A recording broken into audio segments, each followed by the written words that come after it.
হ্যাঁ, তোমরা শুনতে পাচ্ছ তো না? জি স্যার। জি স্যার, জি স্যার। আচ্ছা, তো আমরা আজকের ক্লাসে, হ্যালো স্যার। হ্যাঁ তাকিন, স্যার আমার রুলটা প্রথমে ভুল করে বলছিলাম স্যার, পরে আবার ঠিক করে দিছি। আচ্ছা আচ্ছা, ঠিক আছে ঠিক আছে, অসুবিধা নাই ইনশাল্লাহ। এমনি সবাই ভালো আছো তো না? জি স্যার। ওকে।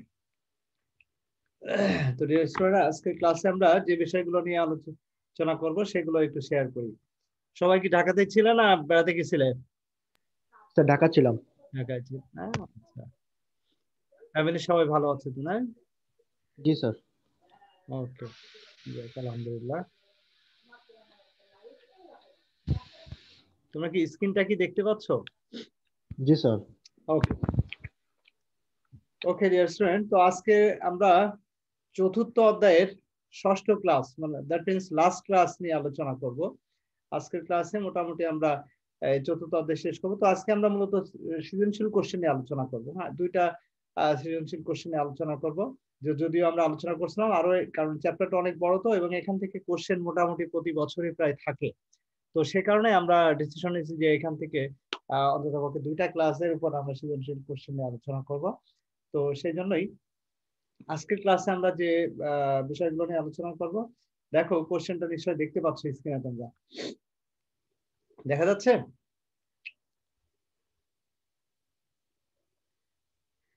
দেখা যাচ্ছে নিশ্চয়, হ্যাঁ? জি স্যার, জি স্যার, দেখা যাচ্ছে। ওকে ওকে, তো চলো আমরা দেখি, আলোচনা শুরু করি ইনশাল্লাহ। আর তোমরা যারা জয়েন করতেছো, সাথে সাথে তোমরা এসে চ্যাট বক্সে তোমাদের অ্যাটেন্ডেন্সটা দিয়ে ফেলবে। ওকে, তো ডিয়ার স্টুডেন্ট, চলো আমরা আজকের ক্লাসের যে আলোচনা আছে সেই আলোচনাগুলো ইনশাল্লাহ শুরু করি। আহ আজকে বেসিক্যালি দুইটা,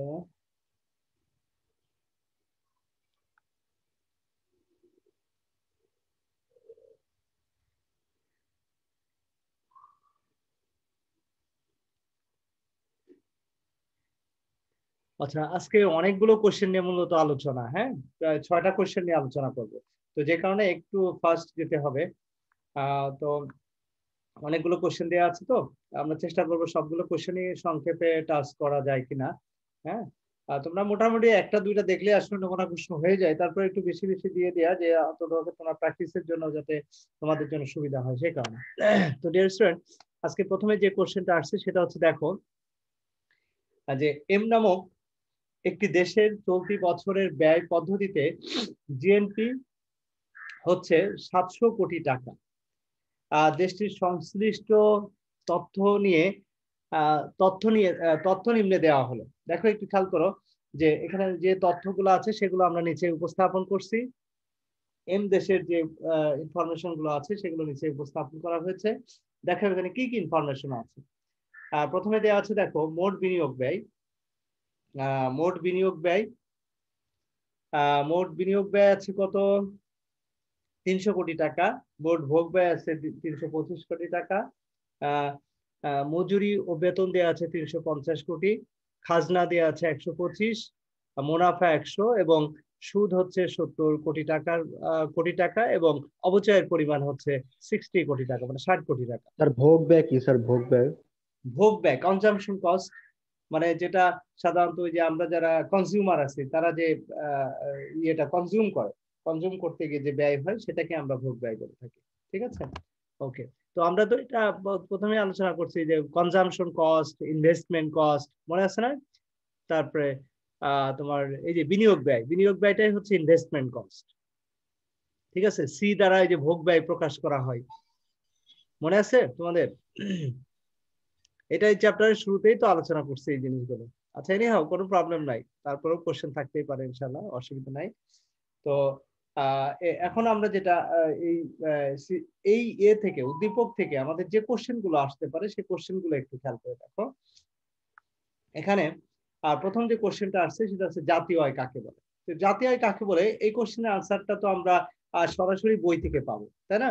এটা তো আমরা জানি সবাই। এরপরে যেটা আসছে সেটা হচ্ছে জীবনযাত্রার মানের সাথে জাতীয়ের সম্পর্ক ব্যাখ্যা করো। এই কোশ্চেনের আনসারটাও কিন্তু আমরা বইয়ে যে আলোচনা করছিলাম তার সাথে সঙ্গতি রেখেই আমাদেরকে আনসারটা দিতে হবে। মোটামুটি ভাবে জাস্ট সেখান থেকে আমাদের নলেজ নিব, কিন্তু আমরা আলোচনাটা ব্যাখ্যাটা করতে হবে আমাদের মতো করে। দেন উদ্দীপকের উদ্দীপকের দেশের চলতি বছরে সরকারি ব্যয়ের পরিমাণ কত নির্ণয় করা। তার মানে উদ্দীপকের দেশের চলতি বছরে এই যে এখানে যে ইনফরমেশন গুলো আছে, উদ্দীপকে যে ইনফরমেশন গুলো দেওয়া আছে সেটার উপর ডিপেন্ড করে সরকারি ব্যয়ের পরিমাণ কত সেটা আমাদেরকে বের করতে হবে। চলতি বছরে সরকারি ব্যয়ের পরিমাণ কত সেটা। এরপরে যেটা আসছে লাস্ট কোশ্চেন ঘ, চলতি বছরে ব্যয় পদ্ধতিতে নিট জাতীয় উৎপাদন এবং আয় পদ্ধতিতে নিট জাতীয় উৎপাদনের পরিমাণ একই হবে বলে তুমি মনে করো? উল্লেখিত তথ্যের ভিত্তিতে তোমার মতামত দিতে হবে। তো ডিয়ার স্টুডেন্ট, এই হচ্ছে মূলত 4টা কোশ্চেন আমাদের এই ইয়ে থেকে। তো এখন এটা কিভাবে আমরা ব্যাখ্যা করব সেটা চলে যাওয়া যাক আমাদের ব্যাখ্যাতে। প্রথমে চলে আসো যে জাতীয় আয় কাকে বলে। তো মনে আছে তো নিশ্চয়ই আমাদের, তারপরে আমরা একটু ইয়ে করে যাচ্ছি, স্মরণ করে যাচ্ছি, কারণ আমরা এই জিনিসগুলো অলরেডি পড়েছি। দেখো, একটি দেশের নির্দিষ্ট সময়, সাধারণত 1 বছরে, নির্দিষ্ট সময় বলতে অবশ্যই সেটা 1 বছরে হতে হবে। 1 বছরে কি হবে? একটি দেশের নির্দিষ্ট সময়ে, দ্যাট মিনস 1 বছরে যে পরিমাণ চূড়ান্ত পণ্য সামগ্রী ও সেবা উৎপাদিত হয় তা চলতি বাজার দামে কি বলছে, সরি, যে পরিমাণ চূড়ান্ত পণ্য সামগ্রী ও সেবা সামগ্রী উৎপাদিত হয় তার চলতি বাজার মূল্য বা বাজার দাম তথ্য আর্থিক মূল্যকেই জাতীয় আয় বলে। আচ্ছা, এখানে আসলে এই তথ্য শব্দটা খুব বেশি ইয়ে না, এই জন্য কনফিউজড হয়ে গেছিলাম আমরা। সেবা উৎপাদিত হয় তার চলতি বাজার দাম বা চলতি বাজার দামের যে আর্থিক মূল্য সেটাকে বেসিক্যালি আমরা জাতীয় আয় বলে থাকি। ওকে, তো এটা হচ্ছে বেসিক্যালি আমাদের জাতীয় আয়। এরপরে যে কোশ্চেনটা আসছিল সেটা হচ্ছে যে জীবনযাত্রার মানের সাথে জাতীয় আয়ের সম্পর্ক ব্যাখ্যা করো। তো জীবনযাত্রার মান বলতে আমরা কি বুঝি? তো জীবনযাত্রার মান হচ্ছে বেসিক্যালি আমরা যে ইয়েটা করি, আমাদের যে লাইফস্টাইল আমরা যে মূলত তোমার আমাদের মাথাপিছু যে আয়, হ্যাঁ, সেটার সাথে মূলত জাতীয় আয়ের একটা সম্পর্ক আছে কিনা সেটা আমাদেরকে মূল্যায়ন করতে হবে এই কোশ্চেনের মাধ্যমে। দেখো, এখানে একটি নির্দিষ্ট সময়ে উৎপাদনের উপকরণগুলো ব্যবহার করে যে পরিমাণ বস্তুগত ও অবস্থাগত দ্রব্য সামগ্রী ও সেবাকর্ম উৎপাদিত হয় তার আর্থিক বা বাজার মূল্যকেই বেসিক্যালি আমরা জাতীয় আয় বলে থাকি, যেটা আমরা একটু আগে আমরা বললাম।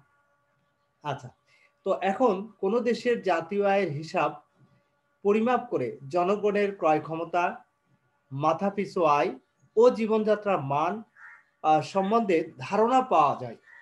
এবং যে দেশের জাতীয় আয় যত বেশি সে দেশের মানুষের জীবনযাত্রার মানও কিন্তু তত উন্নত। আবার জাতীয় আয় যদি কম হয় মানুষের জীবনযাত্রার মানও কিন্তু তত অনুন্নত হবে। তো সে কারণে আমরা বলতে পারি যে জাতীয় আয় জীবনযাত্রার মান নির্ধারক বা নির্দেশক। অর্থাৎ জাতীয় আয়ের মাধ্যমেই কিন্তু আমরা বেসিক্যালি এই যে মাথাপিছু আয় বলতে যেটা বোঝাই সেটা কিন্তু আমরা নির্ধারণ করে থাকি। তো মাথাপিছু আয় যদি আমাদের নির্ধারণ করতে হয় তাহলে সেটা আমরা নির্ধারণ করি কার মাধ্যমে? এই জাতীয় আয়ের মাধ্যমে, জিএনপির মাধ্যমে। সো সে কারণে আমরা নিঃসন্দেহে বলতে পারি যে জাতীয় আয় যে মানুষ জনগণের জীবনযাত্রার মানের সাথে কি সম্পর্কযুক্ত, এই বিষয়টা আমরা স্পষ্ট করে পরিষ্কারভাবে বলতে পারি। এবার নেক্সট কোশ্চেন হচ্ছে গ, উদ্দীপকে দেশের চলতি বছরে সরকারি ব্যয়ের পরিমাণ কত নির্ণয় করো। দেখো, জীবনযাত্রা উদ্দীপকের দেশের চলতি বছরে সরকারি ব্যয়ের পরিমাণ কত নির্ণয় করে। এম দেশের উদ্দীপকে কোন দেশের কথা বলা আছে? এম দেশের কথা বলা আছে।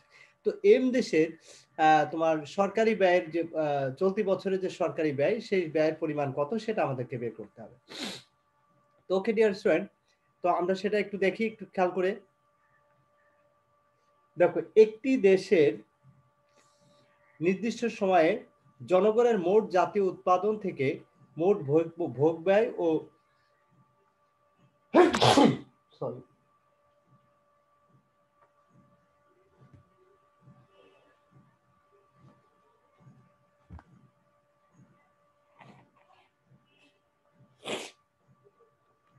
সরি এক্সট্রিমলি ঠান্ডা লাগছে তো, আবার কলেজ বুঝতে থেকে ফোন দিয়েছিল। আচ্ছা এনি হাও, সমস্যা নেই। আচ্ছা কি আমরা আলোচনা করছিলাম গ নাম্বার না? জি স্যার। আচ্ছা, একটি দেশের একটি নির্দিষ্ট সময়ে জনগণের মোট জাতীয় উৎপাদন থেকে মোট ভোগ ব্যয় ও বিনিয়োগ ব্যয় বাদ দিলে যা অবশিষ্ট থাকে তাই হচ্ছে সরকারি ব্যয়। ওকে, আচ্ছা একটু খেয়াল করো, এম নামক দেশটির জিএনপি হচ্ছে 700 কোটি টাকা, হ্যাঁ, ভোগ ব্যয় হচ্ছে কত? 325 কোটি টাকা। ওকে, আচ্ছা বিনিয়োগ ব্যয় হচ্ছে 300 কোটি টাকা। একটু খেয়াল করো, মনোযোগ দিয়ে সবাই খেয়াল করে শোনো। সরকারি ব্যয় নির্ণয়ের সূত্রটি নিম্নরূপ। কিভাবে আমরা সরকারি ব্যয় অর্থাৎ গভর্নমেন্ট কস্ট আমরা বের করব? অর্থাৎ ইনফরমেশন গুলো কিন্তু দেখো অনেক জায়গায় কিন্তু গভর্নমেন্ট কস্ট দেওয়া থাকে, কিন্তু আমাদের কোশ্চেনে কিন্তু এখানে গভর্নমেন্ট কস্টটাই বের করতে হবে, সরকারি ব্যয়টাই বের করতে হবে। তাহলে সেটা কিভাবে বের করব সেই বিষয়টা একটু খেয়াল করো। এখানে একটু দেখো মনোযোগ দিয়ে, যে তোমার 700 দেওয়া আছে, কি জিএনপি দেওয়া আছে কিন্তু 700 কোটি টাকা, আমাদের কোশ্চেনের মধ্যে এটা দেওয়া আছে, তাই না? তো আর কনজাম্পশন কস্ট দেওয়া আছে কত? 325 কোটি টাকা। ইনভেস্টমেন্ট কস্ট দেওয়া আছে কত? 300 কোটি টাকা। তাহলে দেখো এই জিএনপি থেকে আমাদের কনজাম্পশন কস্ট এবং ইনভেস্টমেন্ট কস্ট যদি আমরা মাইনাস করি, তাহলে যেটা পাবো সেটাই হচ্ছে, বাকি যেটা থাকবে সেটাকে আমরা গভর্নমেন্ট কস্ট বলে থাকি।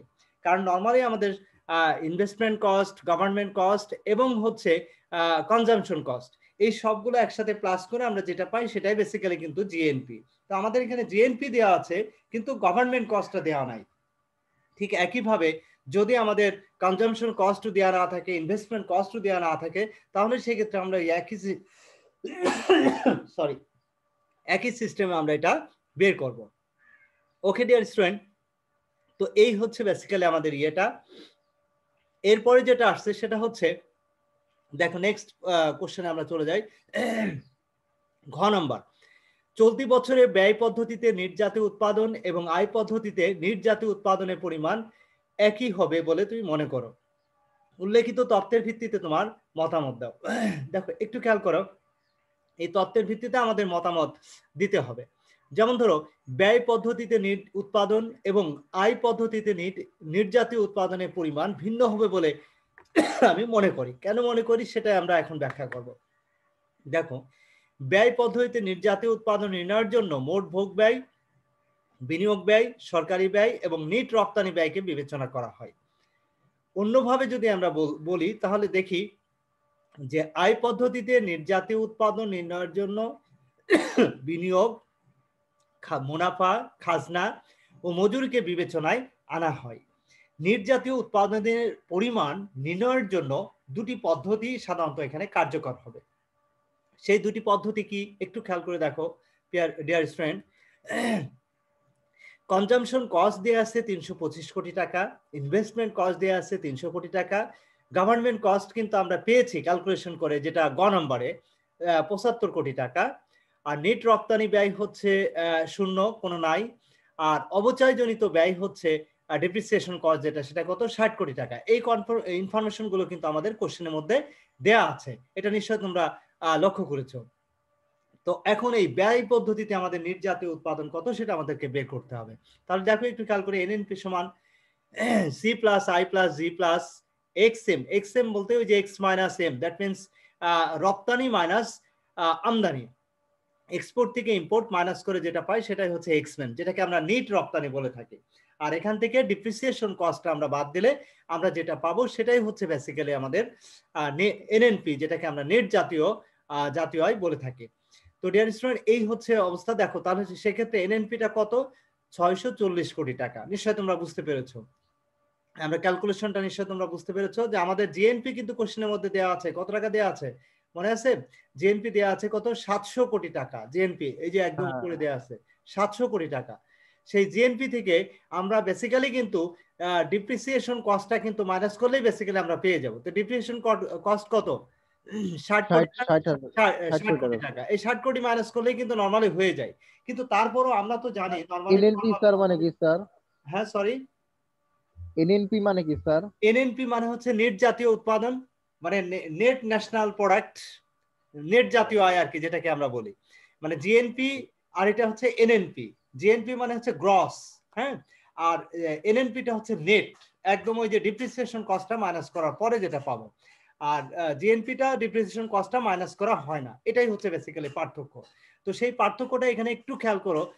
এই যে এনএনপি বের করার সময় দেখো এই যে 700টা কিন্তু আমরা নর্মালি যে ক্যালকুলেশন, যদি জিএনপি আমাদের দেয়া না থাকতো তখন আমাদেরকে এইভাবে বের করতে হতো, C plus I plus G plus ওই যে এক্স এম, মানে এক্স মাইনাস এম যেটা আমরা পাই আর কি, রপ্তানি মাইনাস আমদানি। বুঝতে পারছো? তো এটা আমরা সাধারণত ক্যালকুলেশন করে পেতাম, কিন্তু আমরা এই ক্যালকুলেশন এখানে না দেখালেও প্রবলেম নাই। কেন? কারণ আমাদের জিএনপি কোশ্চেনের মধ্যে দেওয়া আছে 700 কোটি টাকা, সেখান থেকে জাস্ট ডিপ্রিসিয়েশন কস্ট সরাসরি যদি আমরা মাইনাস করি তাহলে কিন্তু আমরা এনএনপি পেয়ে যাব। আবার ইচ্ছা করলে আমরা সবগুলো ক্যালকুলেশন দেখায়ও দিতে পারি। কি বুঝতে পারছো সবাই? ওকে, তো এই হচ্ছে বেসিক্যালি আমাদের এনএনপি বের করার ফর্মুলা। তো আমরা এনএনপিটি পেয়ে গেলাম। তো এরপরে যেটা আসছে দেখো, আমাদের এখানে দেওয়া আছে কোশ্চেনের মধ্যে খাজনা মানে রেভিনিউ, ওই যে আর সমান দেওয়া আছে কত জন, আমাদের কোশ্চেনের মধ্যে দেওয়া আছে 125 কোটি টাকা। বেতন ও মজুরি ওয়েজেস দেওয়া আছে 350 কোটি টাকা। ইন্টারেস্ট, এই যে আয়, ইন্টারেস্ট দেওয়া আছে কত, 70 কোটি টাকা। আর পি মুনাফা, দেখো মুনাফাও কোশ্চেনের মধ্যে দেওয়া আছে 100 কোটি টাকা। হ্যাঁ, প্রফিট যেটাকে আমরা বলি। আর অবচয় ব্যয় বা অবচয়জনিত খরচ যেটাকে আমরা ডিসি বলছি, ডিপ্রিসিয়েশন কস্ট, কত, 60 কোটি টাকা।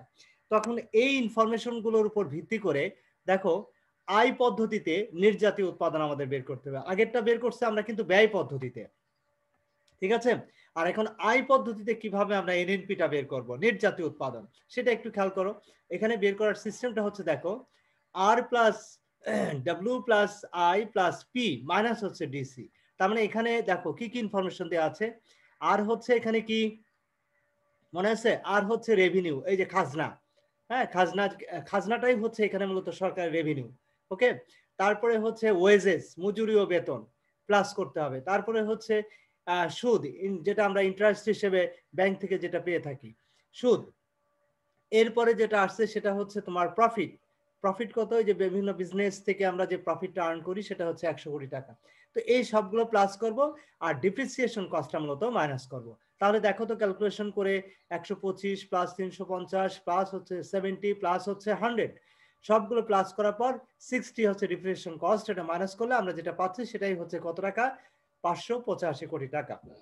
তো এখন এই ব্যয় পদ্ধতিতে আমরা যেটা পেলাম, ব্যয় পদ্ধতিতে নেট জাতীয় উৎপাদন ছিল কত, 640 কোটি টাকা। আর আয় পদ্ধতিতে আমরা নেট জাতীয় উৎপাদন মানে এনএনপি পেলাম কত, 585 কোটি টাকা। তাহলে এখানে দেখো যে আমাদের যেটা কমেন্টসটা একটু খেয়াল করো, যে ব্যয় পদ্ধতিতে এম দেশের চলতি বছরে নেট জাতীয় উৎপাদন হলো 640 কোটি টাকা, অপরদিকে আয় পদ্ধতিতে চলতি বছরে নেট জাতীয় উৎপাদন হলো 585 কোটি টাকা। তাই বলা যায় যে ব্যয় পদ্ধতিতে নির্যাতীয় উৎপাদন এবং আয় পদ্ধতিতে নির্যাতীয় উৎপাদন এক না, মূলত এটা আলাদা। এই বিষয়টাই বেসিক্যালি আমাদের এক্সপ্লেনেশন করাটাই ছিল মুখ্য বিষয়। তো নিশ্চয়ই তোমরা বুঝতে পারছো শিক্ষার্থীবৃন্দ, পুরো কনসেপ্টটা কি ক্লিয়ার তোমাদের? তোমরা কি বুঝতে পেরেছো? তোমরা কি স্যার, জি স্যার। ওকে, ফাইন। তো এবার আমরা 2 নম্বর কোশ্চেনে চলে যাচ্ছি। হ্যাঁ, 2 নম্বর কোশ্চেনটা একটু দেখো আমাদের। 2 নম্বর যে সৃজনশীল প্রশ্নটা, সেখানে যেটা বলা হচ্ছে, বি একটি দেশের সরকার, দেখো বি নামক একটি দেশের সরকার উৎপাদন ব্যবস্থা জানার জন্য মোট জাতীয় উৎপাদন হিসাব করে থাকে। এই লক্ষ্যে সরকার জনগণের ভোগ ব্যয়, সকল সরকারি ব্যয় ও বিনিয়োগ ব্যয় হিসাব করে থাকে। এছাড়া বছরে কি পরিমাণ পণ্য রপ্তানি ও আমদানি করা হয় সেই তথ্য সংগ্রহ করে থাকে। তো এখন এটা হচ্ছে উদ্দীপক, এটা রাজশাহী বোর্ড 2017 সালে এসেছিল। দেখো এখন একটু খেয়াল করে এটার আনসারটা আমরা কিভাবে লিখবো, কোশ্চেনগুলো আমরা একটু জেনে নিই, তারপর আমরা আনসারটা কিভাবে করা যায় সেটা আমরা চেষ্টা করব ইয়ে করার। দেখো ক নম্বর কোশ্চেনে যেটা বলছে, নিট দেশজ উৎপাদন কি? নিট দেশজ উৎপাদন, নিট দেশজ উৎপাদন বলতে কি বুঝি আমরা? খ নম্বর হচ্ছে, জাতীয় আয় হলো একটি দেশের অর্থনৈতিক ব্যবস্থার প্রধান নির্দেশক, ব্যাখ্যা করতে হবে। আর বি নামক দেশের সরকার কোন পদ্ধতি অবলম্বন করে মোট জাতীয় উৎপাদন পরিমাপ করে সেটা ব্যাখ্যা করতে হবে। ঘ নম্বর হচ্ছে, তুমি কি মনে করো মোট জাতীয় উৎপাদন দ্বারা একটি দেশের উৎপাদন পদ্ধতি সম্পর্কে অবগত হওয়া যায়? এটা ব্যাখ্যা করতে হবে। এখন আমরা এই কোশ্চেনের আনসারটা কিভাবে তৈরি করব সেটা আমরা একটু লক্ষ্য করি। ডিয়ার স্টুডেন্ট, মোট দেশজ উৎপাদন থেকে মূলধন সম্পত্তির অবচয়জনিত ব্যয় বাদ দিলে যা অবশিষ্ট থাকে তাই হলো কি নিট দেশজ উৎপাদন। ওকে, নিশ্চয় বুঝতে পারছো। নিট দেশজ উৎপাদন থেকে দেখো, মোট দেশজ উৎপাদন থেকে মূলধনী সম্পত্তির অবচয়জনিত ব্যয় বাদ দিলে আমরা যেটা পাই তাই হচ্ছে মূলত নেট দেশজ উৎপাদন। ওকে, আচ্ছা এবার আমরা চলে আসি নেক্সট খ নম্বর কোশ্চেনের আনসারটা। খ নম্বরে যেটা কোশ্চেন ছিল সেটা হচ্ছে যে জাতীয় আয় হলো একটি দেশের অর্থনৈতিক অবস্থার প্রধান নির্দেশক, ব্যাখ্যা করতে হবে। অবশ্যই আমরা সেটা নিঃসন্দেহে বলতে পারি যে জাতীয় আয় হচ্ছে একটা দেশের অর্থনৈতিক অবস্থার প্রধান নির্দেশক, কারণ এর মাধ্যমেই কিন্তু মানুষের জীবনযাত্রার মান বা মাথাপিছু আয় কত সেটা কিন্তু আমরা বের করি। সো সেক্ষেত্রে আমরা নিশ্চিতভাবে বলতে পারি, সরি ঠান্ডা লাগছে আসলে একটু। আচ্ছা, তো যেটা বলছিলাম আমরা, একটি নির্দিষ্ট সময়ে উৎপাদনের উপাদানগুলো উৎপাদন কাজে ব্যবহার করে যে পরিমাণ দ্রব্য সামগ্রী ও সেবাকর্ম উৎপাদন করা হয় তার আর্থিক মূল্য বা বাজার মূল্যকে আমরা জাতীয় আয় বলে থাকি।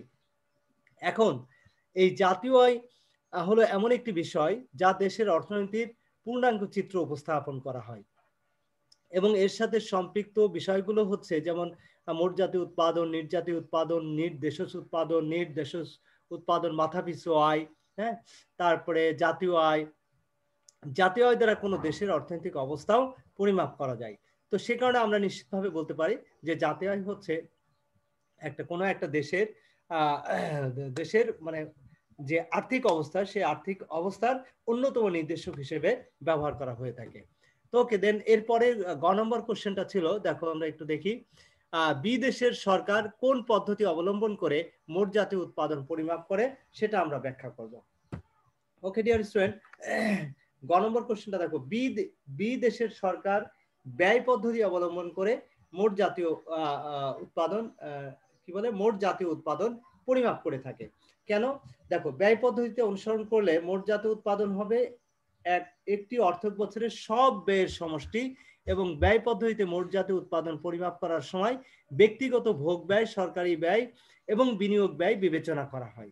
ঠিক আছে, তো এই কারণে আমরা এটা বলছি যে ব্যয় পদ্ধতিতে বিদেশের সরকার কি করছে, জাতীয় আয় নির্ধারণ করছে। বিনামূল্য একটি দেশের সরকার দেখো উৎপাদন ব্যবস্থা জানার জন্য মোট জাতীয় উৎপাদন হিসাব করে থাকে। এই লক্ষ্যে সরকার জনগণের ভোগ ব্যয়, সকল সরকারি ব্যয় ও বিনিয়োগ ব্যয় হিসাব করে থাকে। এছাড়া বছরে কি পরিমাণ পণ্য রপ্তানি ও আমদানি করা হয় সে সকল তথ্য সংগ্রহ করে থাকে। ব্যয় পদ্ধতিতে মোট জাতীয় উৎপাদন পরিমাপ করার ক্ষেত্রেই জনগণের ভোগ ব্যয়, সরকারি ব্যয়, বিনিয়োগ ব্যয়, আমদানি ও রপ্তানি ইত্যাদি ধরনের তথ্য বিবেচনা করা হয়ে থাকে। আর সে কারণে আমরা বলতে পারি যে মোট জাতীয় উৎপাদন পরিমাপ করার ক্ষেত্রে উদ্দীপকের বি নামক যে দেশটি তারা কি ব্যবহার করেছে, ব্যয় পদ্ধতির যে কনসেপ্ট, সেই কনসেপ্টটা তারা অনুসরণ করেছে। তো এভাবে আমরা এই বিষয়টা ব্যাখ্যা করতে পারি। এবার আমরা লাস্ট কোশ্চেন যেটা বলছে সেটা হচ্ছে ঘ নম্বর যেটা বলছে, দেখো তুমি কি মনে করো মোট জাতীয় উৎপাদন দ্বারা একটি দেশের উৎপাদন পরিস্থিতি সম্পর্কে অবগত হওয়া যায়? দেখো, তুমি কি মনে করো মোট জাতীয় উৎপাদন দ্বারা একটি দেশের উৎপাদন পদ্ধতি সম্পর্কে অবগত হওয়া যায়? হ্যাঁ, কোশ্চেনটা একটু ভালো করে খেয়াল করো। মানে মোট জাতীয় উৎপাদন দ্বারা একটি দেশের উৎপাদন পদ্ধতি সম্পর্কে আমরা পুরোপুরি অবগত হতে পারি কিনা, এই বিষয়টা আমরা আমাদের আলোচনার মাধ্যমে নিশ্চিত হওয়ার চেষ্টা করব। ওকে ডিয়ার স্টুডেন্ট, একটু খেয়াল করে দেখো, আমি মনে করি মোট জাতীয় উৎপাদন দ্বারা একটি দেশের উৎপাদন পরিস্থিতি সম্পর্কে অবশ্যই জানা যাবে। তো কিভাবে জানা যাবে সেটা আমরা এখন এক্সপ্লেন করব। মোট জাতীয় উৎপাদন বলতে একটি নির্দিষ্ট সময়ে উৎপাদনের উপাদানসমূহকে কাজে লাগিয়ে যে পরিমাণ বস্তুগত এবং অবস্তুগত দ্রব্য সামগ্রী উৎপাদিত হয় তার সমষ্টিকেই মূলত বোঝানো হয়ে থাকে। বিদেশের সরকার দেশটির মোট জাতীয় উৎপাদন হিসাব করে থাকে। এই জন্য সরকার জনগণের ভোগ ব্যয়, সরকারি ব্যয় ও বিনিয়োগ হিসাব করে থাকে। তাছাড়া বছরে কি পরিমাণ পণ্য আমদানি ও রপ্তানি করে থাকে সে তথ্য সংগ্রহ করে থাকে। বি নামক দেশের সরকার দেশটির উৎপাদন অবস্থা জানার জন্যই কিন্তু মোট জাতীয় উৎপাদন পরিমাপ করে থাকেন। জাতীয় উৎপাদন পরিমাপে আয় ও ব্যয় দুই পদ্ধতির ক্ষেত্রে একটি দেশের এক বছরের খাজনা মজুরি ও মূলধনের সুদ ইত্যাদি ইত্যাদি আয় এবং ভোগ ব্যয়, সরকারি ব্যয়, বিনিয়োগ ব্যয় প্রভৃতি ব্যয় হিসাব করা হয়ে থাকে। এর ফলে উৎপাদন সম্পর্কিত সব তথ্য পাওয়া যায়, পাশাপাশি দেশের উৎপাদন পরিস্থিতি সম্পর্কেও জানা যায়। সে কারণে আমরা বলতে পারি যে মোট জাতীয় উৎপাদন দ্বারা একটি দেশের উৎপাদন পদ্ধতি সম্পর্কে মোটামুটি ভাবে আমরা অবগত হতে পারি। তো ডিয়ার স্টুডেন্ট, নিশ্চয়ই তোমরা বুঝতে পারছো যে আমাদের যে কোশ্চেনের যে মূল জিজ্ঞাসা ছিল যে যে কোনো দেশের জাতীয় উৎপাদনের মাধ্যমে আমরা একটি দেশের আর্থিক পরিস্থিতি সম্পর্কে আসলে অবগত হতে পারি কি না, সেই বিষয়টা দেখো। মোট জাতীয় উৎপাদন দ্বারা একটি দেশের উৎপাদন পরিস্থিতি সম্পর্কে অবগত হওয়া যায় কি না, এই বিষয়টা আমরা ব্যাখ্যা করলাম আমাদের এই আলোচনার মাধ্যমে। নিশ্চয় পুরো বিষয়টা ক্লিয়ার হয়েছে। তোমরা কি বুঝতে পেরেছো ডিয়ার স্টুডেন্ট? জি স্যার। ওকে, ফাইন। তো আমরা এবার 3 নম্বর কোশ্চেনে চলে যাচ্ছি, ঠিক আছে? 3 নম্বর কোশ্চেনে যে জিনিসটা বলছে, আমরা চেষ্টা করব সবগুলো কোশ্চেন টাচ করার, কিন্তু না পারলেও তোমরা একটু দেখে নেবে, কারণ সবগুলো ম্যাক্সিমাম কোশ্চেন গুলো প্রায় একই ধাঁচের। হ্যাঁ, আমরা দেখি, চেষ্টা করি যে কয়টা পারা যায়। আসলে 2-3টার বেশি আলোচনা করা টাফ হয়ে যায় আমাদের এই নির্দিষ্ট সময়ের মধ্যে, তারপরে আমরা চেষ্টা করবো ইনশাআল্লাহ। দেখো, নিম্নে দুটি দেশের একটি আর্থিক বছরে কিছু তথ্য দেওয়া হয়েছে, একটু খেয়াল করে দেখো, খুব মনোযোগ দিয়ে খেয়াল করবে। দেখো, দুইটি দেশ এখানে, ক দেশ এবং খ দেশ, পাশাপাশি কম্পেয়ার করে দুটি দেশের একটা আর্থিক চিত্র এখানে আমরা উপস্থাপন করছি। যেমন মোট দেশজ উৎপাদন, তারপরে সম্পত্তির অবচয়, আমি পরিমাণগুলো আর বলছি না, অ্যামাউন্ট গুলো তো ভিন্ন রকম আছে। আমাদের সময় আছে আসলে আর 10 মিনিট, আমাদেরকে ওয়ার্নিং দিচ্ছে, যাকে অসুবিধা নেই, ইনশাআল্লাহ দেখি আরেকটা কোশ্চেন আলোচনা করলে বাকি 3টা কোশ্চেন তোমাদের প্র্যাকটিসের জন্য থাকবে আর কি, ঠিক আছে? দেখি ইনশাআল্লাহ। ওকে, মোট দেশজ উৎপাদন দেয়া আছে, সম্পত্তির অবচয় দেয়া আছে, পরোক্ষ কর দেয়া আছে, হস্তান্তর পাওনা দেয়া আছে, সরকারের উদ্বৃত্ত মুনাফা দেয়া আছে, আর সরকারি প্রদত্ত ভর্তুকি দেয়া আছে, আর জনসংখ্যার পরিমাণ দেয়া আছে। এখন এই ইনফরমেশন গুলোর উপর ভিত্তি করে দেখো 4টা কোশ্চেন। মাথাপিছু আয় কত, সেটা মাথাপিছু আয় কি, সেই কোশ্চেনের আনসার দিতে হবে, যেটা আমরা সরাসরি বই থেকে পাবো। নির্জাতীয় উৎপাদনের ধারণাটি ব্যাখ্যা করো, এটাও আমরা বইয়ের সরাসরি আনসার। দেশ দুটির জাতীয় আয় নির্ণয় করো। আচ্ছা, দুটি দেশের জাতীয় আয় আমাদেরকে নির্ণয় করতে হবে। ওকে, নো প্রবলেম। মাথাপিছু আয়ের ভিত্তিতে দেশ দুটির অর্থনৈতিক অবস্থা মূল্যায়ন করো। অবশ্যই তোমরা বুঝতে পারছো নিশ্চয়ই, দুটি দেশের আমাদের মাথাপিছু আয়, পার ক্যাপিটা ইনকাম বের করতে হবে। তো জাতীয় আয় বের করতে পারলে, আর নাম্বার অফ পপুলেশন আমাদের এখানে দেওয়া আছে, জাস্ট এটা ভাগ করলে আমরা জাতীয় আয় পেয়ে যাবো। তো ডিয়ার স্টুডেন্ট, নিশ্চয়ই বুঝতে পারছো, পুরো কোশ্চেনটা ইনশাআল্লাহ খুবই সহজ হবে, আমরা সংক্ষেপে আলোচনা করতে পারবো ইনশাআল্লাহ। দেখো, প্রথম কোশ্চেনটা ছিল যে নির্দেশজ উৎপাদন কাকে বলে। কোন দেশের এক বছরে মোট জাতীয় আয়কে সে দেশের সরি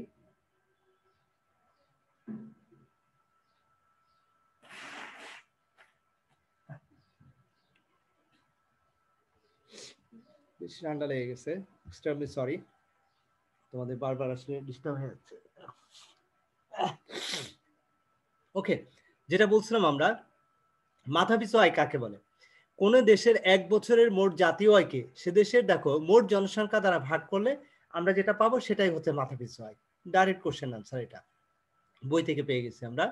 একটি নির্দিষ্ট সময়ে, সাধারণত এক বছরে, কোন দেশের মোট জাতীয় উৎপাদন থেকে মূলধনের ক্ষয়ক্ষতিজনিত ব্যয় এবং অবচয় বাদ দিলে যা অবশিষ্ট থাকে সেটাকে আমরা নির্জাতীয় উৎপাদন বলে থাকি, যেটাকে আমরা এনএনপি বলে থাকি, যেটা আগের কোশ্চেনে আমরা বের করেছিলাম। দেখো, নির্জাতীয় উৎপাদনের সূত্রটি হচ্ছে এনএনপি সমান জিএনপি মাইনাস সিসিএ, ওই যে তোমার ডিপ্রিসিয়েশন কস্ট যেটাকে আমরা বলে থাকি, মূলধনের ব্যবহারজনিত ব্যয় অথবা ক্ষয়ক্ষতিজনিত ব্যয় বা অবচয়জনিত ব্যয়। ওকে,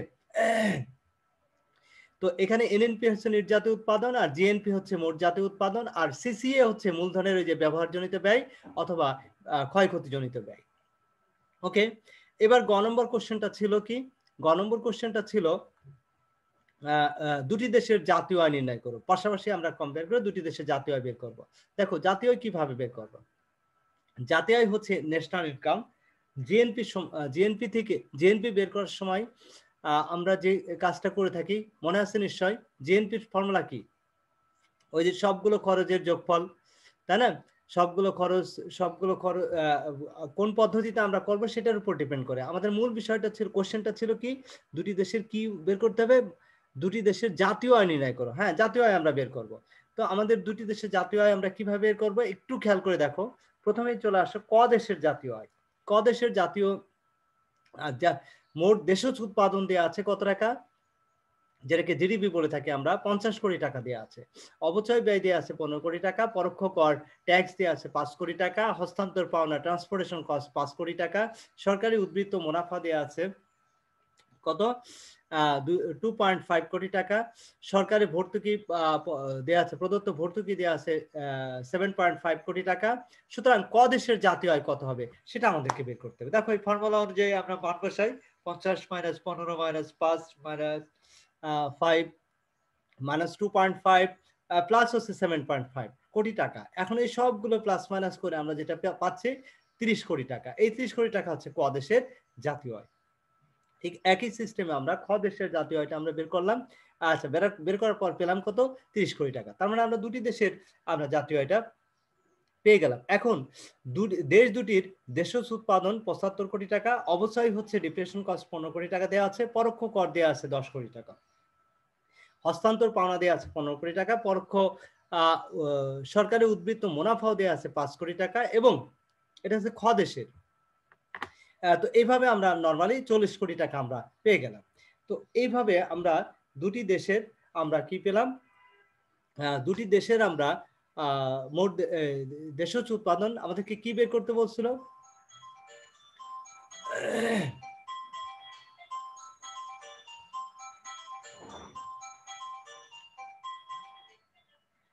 আমাদের কি বের ক এবং খ দেশের জাতীয় আয় অর্থাৎ জিএনপি বের করতে বলছিল। তো সেই জিএনপি আমরা বের করে ফেললাম। ক দেশের হচ্ছে 30 কোটি টাকা এবং খ দেশের হচ্ছে কত 40 কোটি টাকা। তো ডিয়ার স্টুডেন্ট, এখন দেখো এখানে নোট যেটা আসছে সেটা হচ্ছে এখানে মোট জাতীয় উৎপাদন জিএনপি এর উল্লেখ নাই, মোট দেশজ উৎপাদনের সাথে নিট রপ্তানি যোগ করলেই আমরা জিএনপি পেয়ে গেছি। ধরে নেওয়া যাক নিট রপ্তানির পরিমাণ হচ্ছে 0, তাই মোট দেশজ উৎপাদন ও মোট জাতীয় উৎপাদন মূলত একই কথা আর কি, যেহেতু ডিপ্রিসিয়েশন কস্ট আমাদের এখানে নাই। তো ডিয়ার স্টুডেন্ট, এবার ঘ নম্বর কোশ্চেনের আনসারটা আমরা একটু খেয়াল করি। মাথাপিছু আয়ের ভিত্তিতে দুটি দেশের অর্থনৈতিক অবস্থা মূল্যায়ন করতে হবে। দেখো, কোন একটি দেশের মোট জাতীয় আয়কে উক্ত দেশের মোট জনসংখ্যা দিয়ে ভাগ করলে আমরা মাথাপিছু আয় পেয়ে যাই। তো মাথাপিছু আয় দ্বারা একটি দেশের অর্থনৈতিক অবস্থা আমরা মূল্যায়ন করতে পারি খুব সহজে। তো আমরা দেখি যে মাথাপিছু আয়ের সূত্র কি, ওই যে মোট জাতীয় আয় নিচে আছে নাম্বার অফ পপুলেশন, অর্থাৎ জনসংখ্যা দ্বারা আমরা ভাগ করলে আমরা মাথাপিছু আয় পেয়ে যাব। তাহলে ক দেশের জনসংখ্যা কত 50 লক্ষ, আর ক দেশের জাতীয় আয় 30 কোটি টাকা। তাহলে আমরা এক্ষেত্রে কি পেয়ে যাব, দেখো মাথাপিছু আয় পেয়ে যাব কত, দেখো 60 টাকা। তো এটা হচ্ছে ক দেশের মাথাপিছু আয়। এবার খ দেশের মাথাপিছু আয় দেখো, খ দেশের মাথাপিছু আয় বের করবো কিভাবে, খ দেশের জনসংখ্যা 75 লক্ষ, আর হচ্ছে খ দেশের মোট জাতীয় আয় হচ্ছে 40 কোটি টাকা। তাহলে আমরা এখন কিভাবে পাবো আমরা মাথাপিছু আয়, এই যে 40 কোটি টাকাকে আমরা ভাগ দিচ্ছি 75 লক্ষ দিয়ে, ভাগ দিলে আমরা পেলাম 53.33 টাকা। তাহলে আমরা দুটি দেশের যে জাতীয় মাথাপিছু আয় যেটা আমরা বের করলাম, এটা যদি কম্পেয়ার করি, এখানে আসছে দেখো ক দেশের 60 টাকা আর খ দেশের হচ্ছে 53.33 টাকা। তাহলে দুটি দেশের কোনটার আসলে জাতীয় মানে দেশের অর্থনৈতিক অবস্থা ভালো হয়, আমরা মাথাপিছু আয়ের ভিত্তিতে যদি আমরা বলি তাহলে আমরা বলতে পারবো যে ক দেশের মাথাপিছু আয় যেহেতু 60 টাকা আর খ দেশের যেহেতু 53.33 টাকা, তাহলে আমরা বলতে পারি ক দেশের তুলনায় খ দেশের মাথাপিছু আয় কম। সে কারণে আমরা ক দেশের জনগণের ক্রয় ক্ষমতা বা জীবনযাত্রার মান উভয়ই কিন্তু খ দেশের জনগণের মাথাপিছু আয় বা জীবনযাত্রার মানের তুলনায় উন্নত বা শক্তিশালী, এই বিষয়টা কিন্তু আমরা নিঃসন্দেহে বা নিশ্চিতভাবে বলতে পারি। তো ডিয়ার স্টুডেন্ট, এই হচ্ছে বেসিক্যালি আমাদের মূল আলোচনা। তো আমাদের সময় আর খুবই কম, তারপর আমরা এই কোশ্চেনটা একটু দেখে দিই। দেখো 4 নম্বর, ঢাকায় অনুষ্ঠিত অর্থনীতি বিষয়ক একটি সেমিনারে বিশিষ্ট অর্থনীতিবিদ জনাব সিয়াম মাহমুদ দুটি দেশের অর্থনৈতিক বিষয়ক কিছু তথ্য উপস্থাপন করে। যেমন ধরো পি দেশ এবং কিউ দেশ, জনসংখ্যার পরিমাণ দেওয়া আছে, আর্থিক জাতীয় আয় দেওয়া আছে, তো এখন দাম সূচকও দেওয়া আছে। তো এটার উপর ভিত্তি করে আমাদের হস্তান্তর পাওনা কি, জাতীয় আয়, জীবনযাত্রা মান নির্দেশক এটা ব্যাখ্যা করতে হবে। উদ্দীপকে উল্লেখিত তথ্য হতে বিদেশের মাথাপিছু আয় নির্ণয় করতে হবে। উদ্দীপকে দুটি দেশের মধ্যে কোনটি উন্নত মাথাপিছু আয়ের দৃষ্টিকোণ থেকে, সেটা এই যে মাথাপিছু আয় কিভাবে বের করতে হয় সেটা আমরা একটু আগে বের করলাম। ইনশাল্লাহ তোমরা এই কোশ্চেনের আনসারটাও যথাযথভাবে দিতে পারবে ইনশাল্লাহ। ঠিক আছে, কারণ দুটি দেশের ওই মাথাপিছু আয়ের ভিত্তিতে তোমার এটার সমালোচনা করতে হবে বা কমেন্ট করতে হবে। ওকে, তো নিশ্চয়ই তোমরা এটা বুঝতে পারবে ইনশাআল্লাহ। ওকে দেন এরপরে দেখো 5 নম্বর কোশ্চেন যেটা বলছে 2016 সালে ক দেশের জাতীয় আয়ের পরিমাপ ছিল 65,000 কোটি টাকা মার্কিন ডলার এবং মোট জনসংখ্যা ছিল 14 কোটি টাকা। উক্ত বছরে দেশের মোট ভোগ ব্যয় 15,000 মার্কিন ডলার এবং মোট বিনিয়োগ ব্যয় 12,000 কোটি মার্কিন ডলার। সরকারি ব্যয় হতে 3,500 কোটি মার্কিন ডলার। 2015 সালে দেশটির মাথাপিছু আয় ছিল 3,000 কোটি মার্কিন ডলার। তো এখন এখন এটা দেখেন, দেখো কি অবস্থা এটা চট্টগ্রাম বোর্ডে এসেছিল 2017 সালে। তো এখানে জানতে চাচ্ছে মাথাপিছু আয় কি, তারপরে মোট জাতীয় আয়ের মাধ্যমে একটি দেশের অর্থনীতিতে বিভিন্ন খাতের অবদান সম্পর্কে জানা যায়, এই বিষয়টা ব্যাখ্যা করতে হবে। উদ্দীপকে উল্লেখিত তথ্যের সাহায্যে দেশটির 2016 সালের জিডিপির পরিমাণ নির্ণয় করতে হবে, যেটাকে আমরা জিডিপি বলে থাকি। নিশ্চয় পারবা তোমরা ইনশাল্লাহ। 2015 সালের তুলনায় 2016 সালে ক দেশটির জনগণের জীবনযাত্রা মান উন্নত হয়েছে মাথাপিছু আয়ের ভিত্তিতে। মানে 2015 সালে মাথাপিছু আয় পার ক্যাপিটা ইনকাম, 2016 সালে পার ক্যাপিটা ইনকাম বের করে আমরা কিন্তু কম্পেয়ার করে আমরা মন্তব্যটা ইজিলি করতে পারবো। তো নিশ্চয়ই বুঝতে পারছো ডিয়ার স্টুডেন্ট। এরপরে যে কোশ্চেনটা, লাস্ট কোশ্চেন যেটা আসছে 6 নাম্বার, দেখো কি বলছে।